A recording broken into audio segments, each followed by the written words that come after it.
The Under-Recruited Athlete Football Show is excited to spotlight Darian McKenzie, a senior running back from Lake Taylor High School, as our featured Virginia player to watch.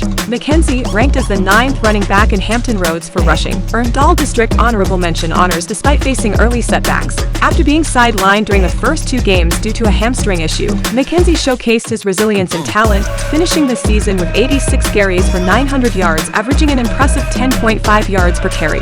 Additionally, he contributed in the passing game with 13 receptions for 205 yards, proving himself as a dynamic offensive weapon. Don't forget to like, follow, and subscribe. Your support is the backbone of our channel, and we truly couldn't do this without you.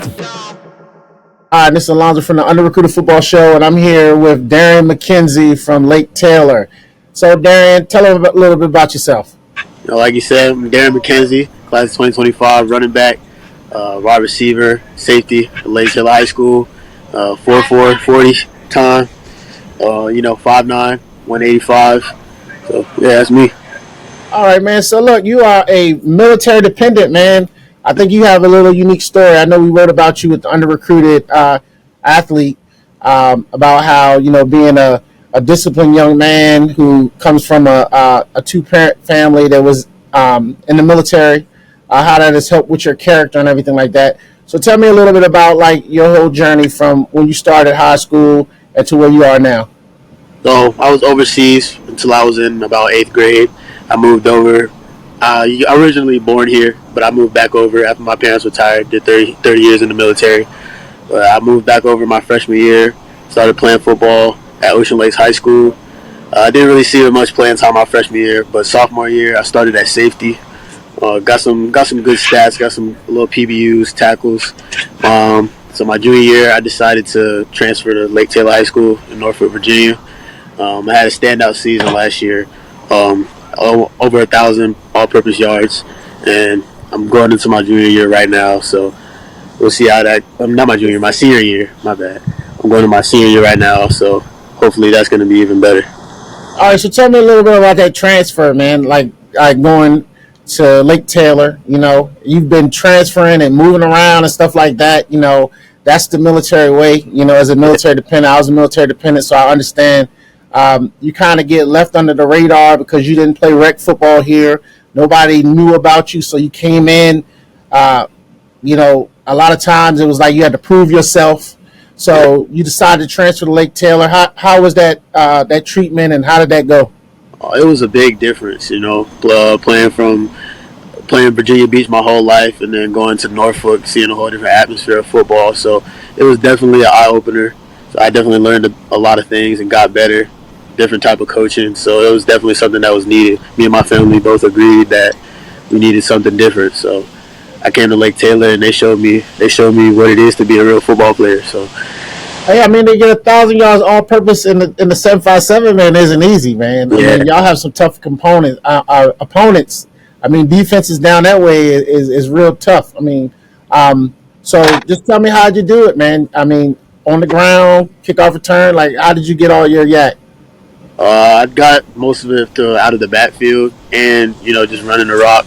So that was a lot of how I got my stats going. So that's usually what I'm used as, just a little out of the backfield running back that could catch or in the slot.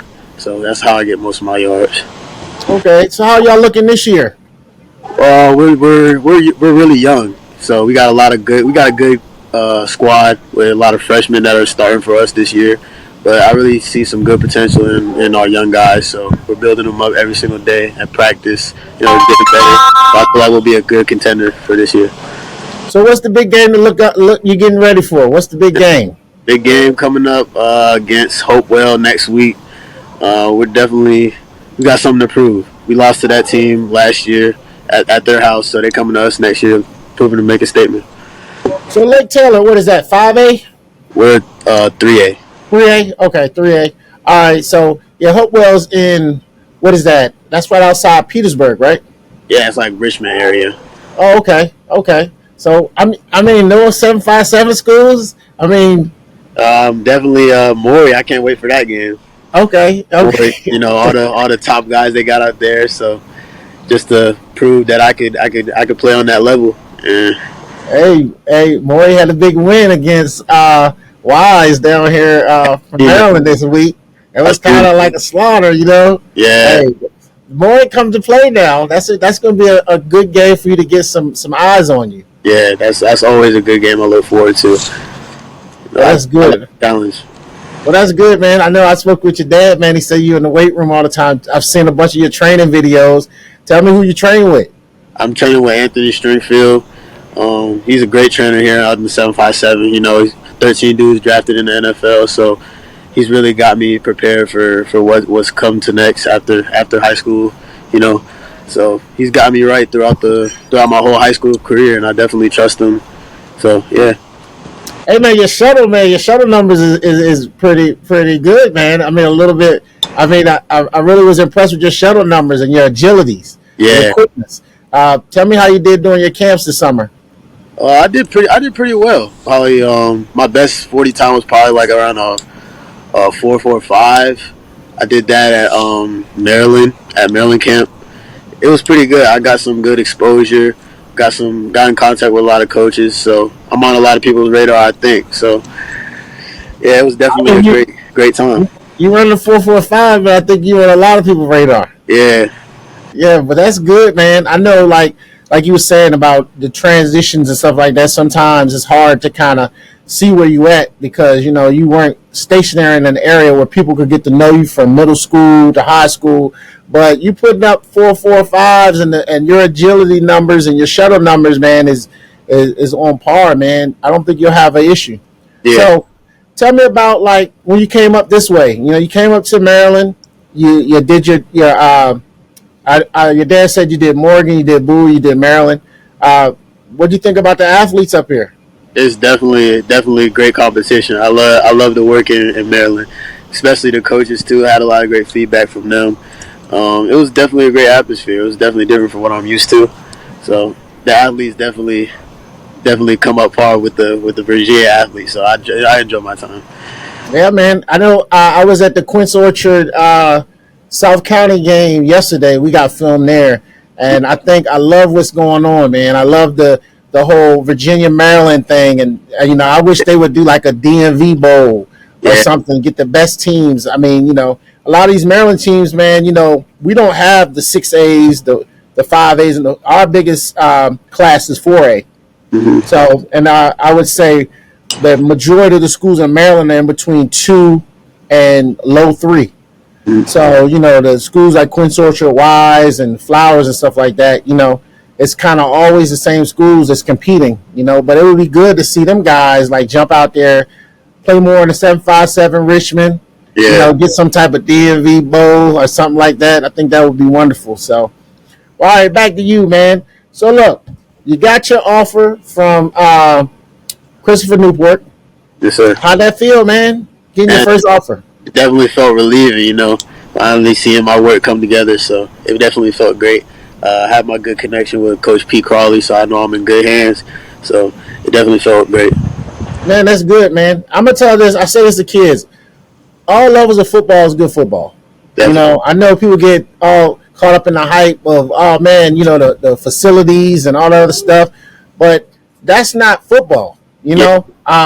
Football is what happens between the lines. Football is the coaches that you have that's coaching you. So yeah, man, that's the only thing about being at home, man. You try to do a podcast at home, man. But it's all good. But so I mean, like one of the things that people don't understand is that football's between the lines. Uh, what is happening now when you look at the different levels and divisions, they're actually dropping down, getting D2 guys out the portal. They're actually getting FBS, HBCU guys out the portal because they're starting to realize that a lot of these guys that they either missed out or a lot of these guys didn't have grades or for whatever reason that wanted to play football, they're actually working harder than some of these FBS players. The NFL, man, every time you turn around the NFL, they draft all these guys from these Power Fives. They don't pan out. And here it is, guys you never heard of come from D2 or coming from, FCS or G5. So it's just good, like I say, for everyone to understand, like, man, go where they want you. Go where you're going to play. You know what I'm saying? Go where you're going to play. Yeah, you might not have the big facilities, whatever, but if you put in the work, man, they'll find you, man. I mean, especially at the college level, because it's just opening up many more doors for Division 2, 3, and the G5 athletes. So, but that's good, man. Tell me how everything's going with you being an elite talent. You're an elite talent student. It's going good. I've got a lot of great tips from Derek Tatum. He's a great mentor. So all the tips he's had for me, I've used in my recruiting. As far as reaching out to coaches, what to say, what not to say. Right. Definitely been a great mentor in my process. Hey, did you ever think it was going to be this hard? I know everybody's like, man, I'm going to Alabama. I'm going here. When you're a sophomore, you're a freshman, you think you like the hottest thing. Yeah. And then when you start to go through the recruitment process, the anxiety, you going to camps, you like, wow, it don't matter I rushed for 1,000 yards. It don't matter. Like, tell me how that's been. It was definitely a turnaround from what I thought in freshman year and sophomore year. I didn't really think football could really get like this, with all the politics, all the business moves. I didn't think football was this complicated. But as when I came into my junior year, in my senior year, I really started to realize that this is a business. It's a business for a living. So yes, them coaches get the wrong recruits year after year, man. They're done. Yeah. Yeah. So now you're getting to see it, and then if you start training like it's work now, when you get into college, you'll understand it. It won't be so much of a problem. But, if you're not prepared now, when you get there, I've seen a lot. I played at Hampton. I've seen a lot of freshmen come through, and they just like, no, this is not for me. Waking up 6 a.m. football until 10 o'clock at night football, like, nah, this isn't what I signed up for, know? But it looks like your dad and your trainers, man, they got you prepared, and Derek Tatum got you prepared. So, that's always good to have some people in your corner. All right. So coming up this season, man, like what is your goal? What's your goal? You did 1,000 yards last year. You made second team all region, second team all district. What is your obtainable goals this year? All state is my ultimate goal, and just making good grades too in the classroom, and also states too. That's always a top priority as well. Just building a great atmosphere, building up back the programs to what it used to be. So yeah, that's really what I want to happen for me this year. So let's talk about them grades. How they looking?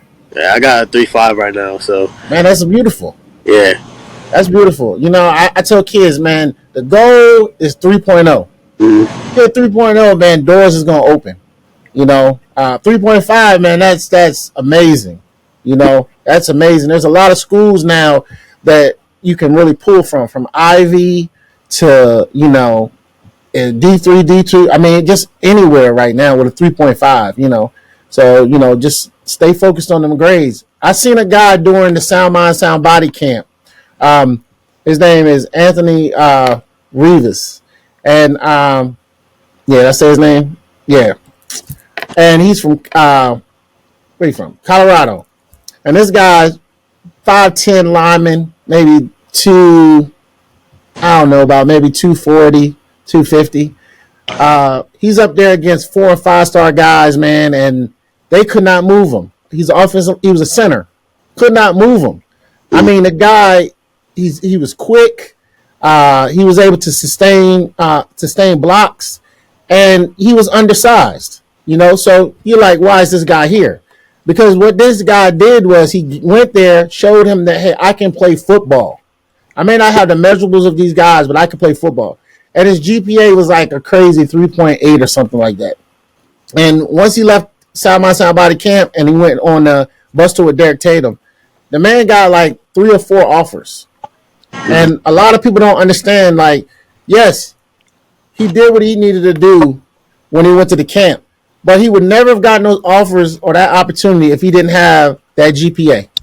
Yep. Because that GPA allows these schools to kind of monitor how they can pass out their scholarships, because they only get so many at the Division II and the FCS. And so you got 3.8. You probably have majority of school paid for academically. Mm-hmm. So whatever money they have to give you athletically, I mean, it's like a no-brainer. You're like a golden ticket to some of these schools. So always remember that, man. Like, even though right now it's kind of like, all right, what's going on? I'm hoping for, more opportunities. Hold on to the fact that 3.5, once we get down to close to signing day and stuff like that, a lot of schools are going to come back around when they start seeing the guys that they were recruiting that had the 2.3s. I mean, they had the 2.8, but their core was a 2.3. Like, wait a minute, this guy's not even going to get into school, because an offer is only committable once you sign that dotted paper, So offers are good, but when you sign on signing day or after signing day that I am signing with this school, then that's how like it's real. But as of right now, man, just keep your grades up, keep moving, and like you already got Christopher Newport, they're a great program. So somebody wants you, but if other opportunities come available, man, it's going to be on your parents and you to kind of figure out where you fit best, So, man, I'm glad we had this conversation, man. I was able to get up with you, man. I've been trying to get down there to shoot a game in the 757, man. So you got to make sure you send me your schedule, see if I can align something. So you said Hopewell is your big game, and you said that's outside Petersburg, so that could probably be doable. Yeah. So they come to us though. Oh, they come to you? Okay. Yeah. Well, I have to align some things, man, and see if I can make a game. But man, tell your family, man, that they doing a great job with you, man, and I look forward to seeing what's to come. Mid-season and after season. So this is a guy, coaches, you need to keep on the lookout right here. This guy right here, he's something special. I know a lot of coaches that I know from ODU, they didn't seen you, JMU, they didn't seen you, but now they need to have a second look at you. Hopefully this interview gets out there, they get a second look at you. But you was one of the top 50 running backs in Virginia? Yeah.